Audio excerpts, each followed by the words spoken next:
Fala galera, eu sou o professor Lucas Vinícius, professor de linguagens, e esse meu canal é dedicado totalmente a esta prova.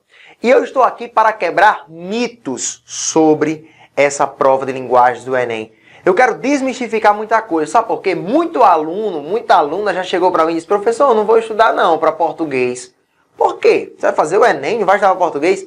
Não, mas é porque a prova de linguagem só cai interpretação. Como assim, cara? A prova de linguagem só cai interpretação? Não é assim. Então, mito 1 que nós vamos quebrar. Na prova de linguagem só cai interpretação. Isso é mentira, gente. Isso é um mito. Sabe o que foi que aconteceu? A prova do Enem mudou o jeito de se fazer provas no Brasil. Antes, nos vestibulares tradicionais, era cobrada muita gramática, muita sintaxe, muita morfologia. Hoje não. As provas do Enem não buscam avaliar o candidato a partir de decorebas. Eu quero que o candidato decore o que é um objeto direto. Eu quero que o candidato decore o que é um sujeito. Pronto, se ele souber isso aqui, ele está apto a entrar na universidade. Ele fez um bom ensino médio. Não.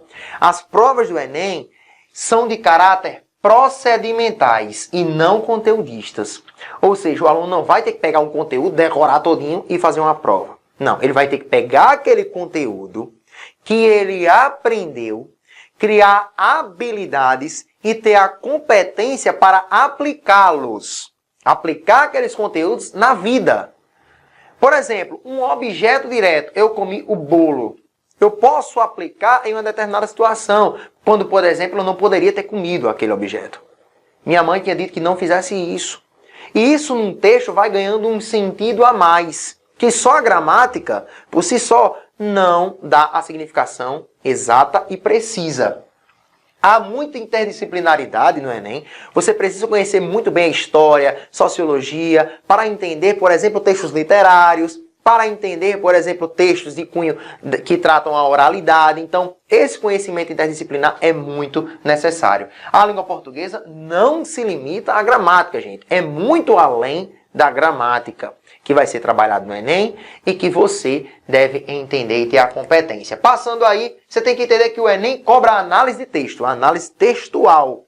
Então, o Enem vai colocar textos para vocês analisarem, seja o aspecto de coesão, o aspecto de coerência, seja o aspecto da oralidade, seja o aspecto, por exemplo, da textualidade, da intertextualidade, da discursividade, da argumentação. São muitas coisas para analisar em um texto. Na análise de texto não há somente aspectos verbais a serem observados. Há a imagem, há o imagético, há uma análise do discurso a ser feita. A semântica e a pragmática ganham espaço nas análises dos discursos postos nas questões. Então, as questões do Enem trabalham muito a pragmática. O texto na realidade da situação comunicativa em que ele foi feito, em que ele foi posto. Por exemplo, uma notícia.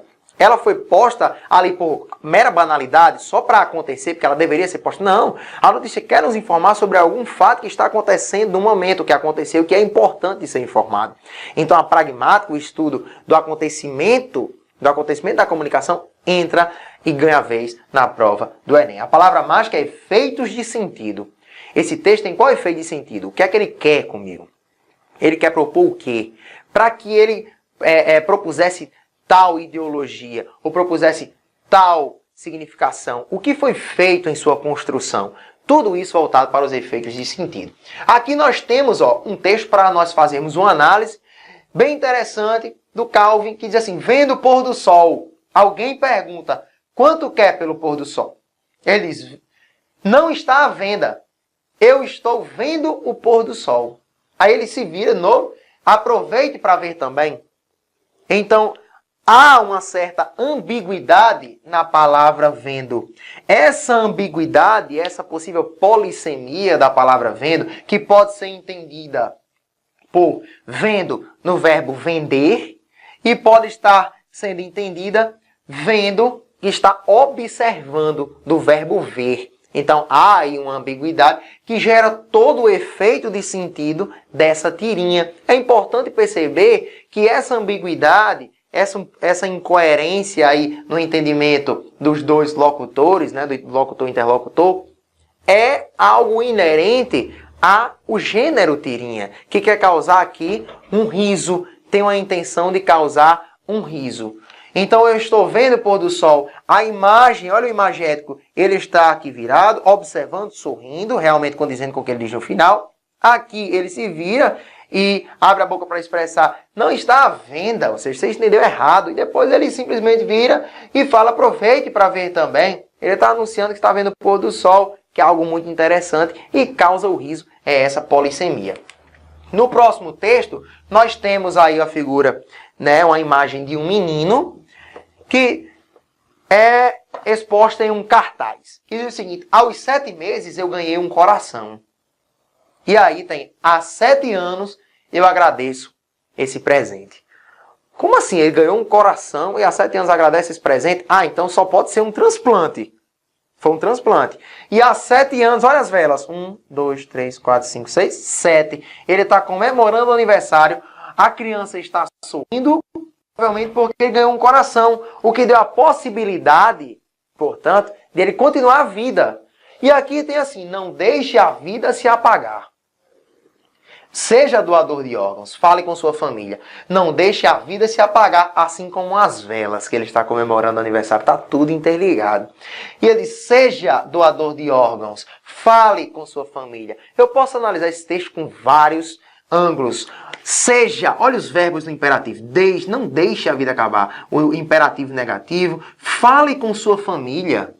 O imperativo sendo usado para ajudar, para auxiliar na doação de órgãos. Isso é uma campanha de doação de órgãos. Melhorar a sua vida, nosso compromisso é o SUS, é o Ministério da Saúde, é o governo brasileiro.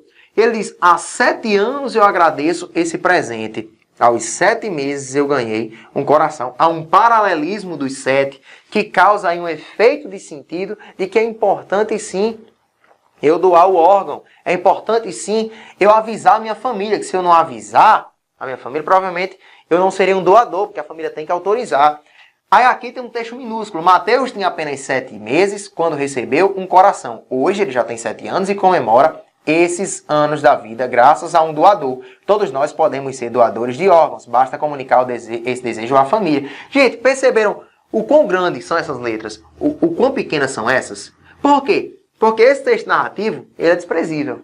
Você tem como inferir, você tem como observar que isso é uma doação de órgãos, que é importante doar. Por isso, pela imagem. Isso aqui é só para acrescentar, não tem a mesma importância. Então, eu diminuo a fonte, o tamanho. Então, a análise de texto é muito importante, certo? Olha esse texto aqui. Cresce doação de órgãos no Brasil em 2017. Quando você vê um texto posto dessa maneira, você já imagina, isso é uma manchete. Isso é uma manchete, isso é um título. Então, título, manchete, notícia, jornal, já mudou o gênero.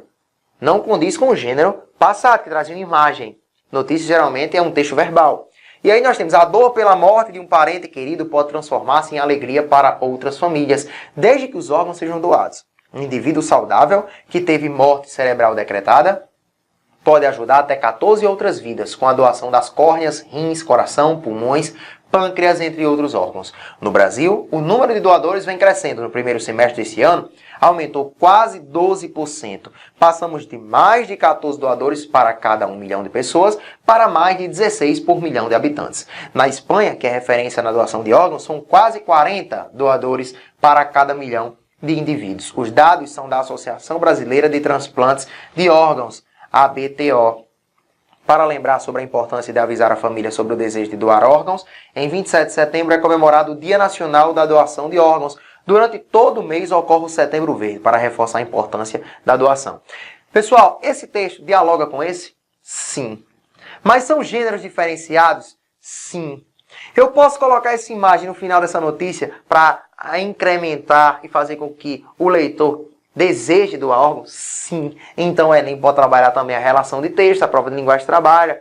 Vocês estão vendo que não é apenas uma interpretação de textos. Aqui nesse texto eu usei uma análise gramatical, que é típico de publicidades, que é o verbo no imperativo, o paralelismo, há 7 anos mostra tempo decorrido. Aqui nós podemos também fazer uma análise coesiva, gramatical. A dor pela morte de um parente querido pode transformar-se em alegria. Olha o verbo aí, né? Transformar-se em alegria. Transformar-se para outras famílias, desde que os órgãos sejam doados, desde que eles sejam doados. Se eles foram doados. Há, portanto, uma noção aqui gramatical, você disse só que a interpretação, de condição. Isso aqui, desde que os órgãos sejam doados, é uma oração condicional. Uma oração subordinada condicional. Um indivíduo saudável que teve morte cerebral decretada pode ajudar até 14 outras vidas. Olha a locução verbal. Olha o verbo modalizador. Pode ajudar até 14 outras vidas. No Brasil, o numerador vem crescendo. A Espanha, adjunta dela. Por que ele usou esse adjunto e esse adjunto? Porque ele queria comparar Espanha-Brasil. Certo? Há uma argumentação dentro dessa notícia. Tudo isso é necessário de ser compreendido. Passando, nós temos duas questõezinhas para mostrar que não é apenas interpretação. Essa é a questão do Enem 2017, que trabalha sinônimo. Sinônimo. Você estudou na escola sinônimo, nunca pensou como ele poderia cair em um texto. O Enem trabalha análise textual. Olha só. Nuances. Euforia, alegria barulhenta. Felicidade, alegria silenciosa. Gravar, quando o ator é de televisão. Filmar, quando ele quer deixar claro que não é de televisão. Cinema, por exemplo. Grávida, em qualquer ocasião. Gestante, em filas e assentos preferenciais. Guardar, na gaveta. Salvar, no computador. Salvaguardar, no exército. Menta, no sorvete, na bala ou no xarope. Hortelã, na horta ou no suco de abacaxi.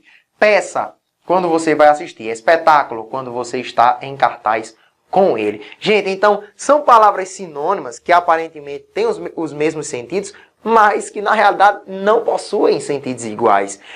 Eu vou dar um exemplo aqui. Será que belo é a mesma coisa de bonito? A gente aprendeu que era sinônimo. Será que bonito e lindo é a mesma coisa? Eu vou confessar para você, prefiro ser chamado de lindo. Lindo é melhor que bonito. São sinônimos, sim, mas apresentam gradações. Ser bonito é uma coisa, ser bonito é melhor. Ou não? Claro que sim, né? Então, é uma questão que trabalha sinônimos. Euforia, felicidade, gravar, filmar, grávida, gestante, guardar, salvar. Olha o que ele diz. No texto, o texto trata da diferença de sentido entre vocábulos muito próximos, sinônimos. Essa diferença é apresentada considerando-se ou a alternância da sonoridade. Será? Alterou a sonoridade, então mudou? Não, não é só isso, né? B, adequação às situações de uso. Será? C, marcação flexional das palavras. Flexão é gramatical, é verbo. Por exemplo, eu chego cedo. Eles chegam cedo. Mudou flexão. Isso é gramática. Não cai gramática? Marcação flexional das palavras. Grafia na norma padrão da língua.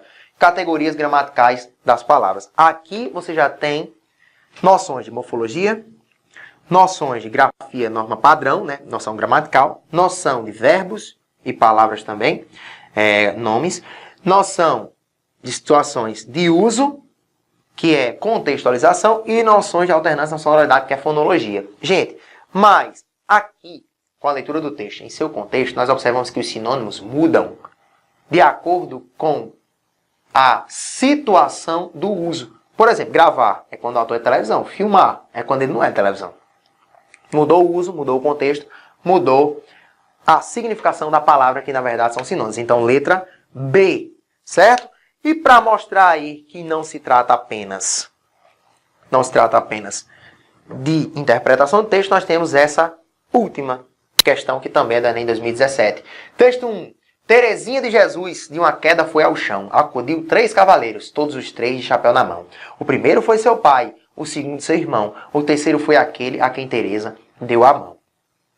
Texto 2. Outra interpretação é feita a partir das condições sociais daquele tempo. Para a ama e para a criança, para quem cantava a cantiga, a música falava do casamento como destino natural da vida da mulher, na sociedade brasileira do século XIX, marcada pelo patriarcalismo. A música prepara a moça para o seu destino, não apenas inexorável, mas desejável. O casamento estabelecendo uma hierarquia de obediência, pai, irmão mais velho, marido, de acordo com a época e circunstância de sua vida. Ou seja, está falando aqui que essa música, quando era cantada, né, para a ama, provavelmente pelas escravas ou por alguém, era para mostrar que a mulher era uma donzela, né? Teresinha de Jesus deu uma queda, foi ao chão, os 3 cavaleiros foram lhe acudir e ela casou.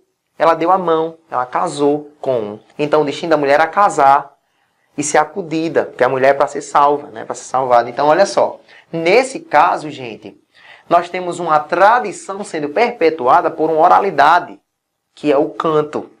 Estudar oralidade também é importante. Oralidade e escrita são 2 modalidades. Então, vamos ver as alternativas. O comentário do texto 2 sobre o texto 1 evoca a mobilização da língua oral que, em determinados contextos, assegura a existência de pensamentos contrários à ordem vigente. Assegura, será? B. Mantém a heterogeneidade das formas de relações sociais. Não, ele mantém a homogeneidade. Ela segura a sociedade como é. Você vê que a mulher tem que ser assim, tem que ser assim. Isso era descrito pela canção. C. Conserva a influência religiosa. Não fala de religião. D. Preserva a diversidade cultural e comportamental. E. Reforça comportamentos e padrões culturais. Gente, olha só. Preserva a diversidade cultural e comportamental. Ele fala de homogeneidade. Não é preservar a diversidade. Ficamos entre A e E. Mas olha A. Assegura a existência de pensamentos contrários à ordem vigente. Não. Pensamentos a favor da ordem vigente. Que é a letra E. Reforça comportamentos e padrões culturais. Porque quando eu passo a música de forma oral, de geração para geração, é para reforçar comportamentos de uma mulher que é donzela, que vai se casar sempre no final, para ser feliz. Certo? Então, o Enem é uma prova que não se limita à interpretação de texto. Há muito conteúdo. Esperem o próximo vídeo. Valeu!